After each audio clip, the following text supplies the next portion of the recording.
చంద్రబాబు సంపద సృష్టి అనేది ఓ అభూత కల్పన అన్నారు మాజీ మంత్రి పేర్ని నాని. చంద్రబాబు చేసిన అప్పులే వాస్తవం అన్నారు. ప్రజలను తాకట్టు పెట్టి అప్పులు చేయటంలో చంద్రబాబు అత్యంత సమర్థుడని విమర్శించారు.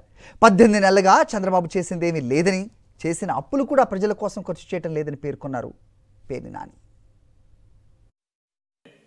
సంపద సృష్టి అనేది ఒక అభూత కల్పన. మీరు చేసిన అప్పులు అనేది మాత్రమే వాస్తవం. మీ సంపద సృష్టి అంతా కూడా ఒక అభూత కల్పన. మీరు ఈ 18 మాసాల్లో సృష్టించినటువంటి చేసినటువంటి 2,66,517 కోట్ల రూపాయల అప్పు మాత్రమే వాస్తవం అనేది ఇవాళ మా కళ్ళకు కట్టినటువంటి నిజం కదా. చంద్రబాబు నాయుడు గారి సమర్థత అంటే ఎప్పుడైనా ఎక్కడైనా ఎన్నడైనా సరే ఆయన అత్యంత సమర్థవంతంగా ప్రజల్ని తాకట్టు పెట్టి అప్పులు తేవడం తప్పితే మరి ఏదన్నా ఉందా అని అడుగుతున్నాను నేను చంద్రబాబు నాయుడు గారిని. కానీ రాష్ట్ర ప్రజలను కూడా ఒకసారి ఆలోచించమని అడుగుతున్నాను.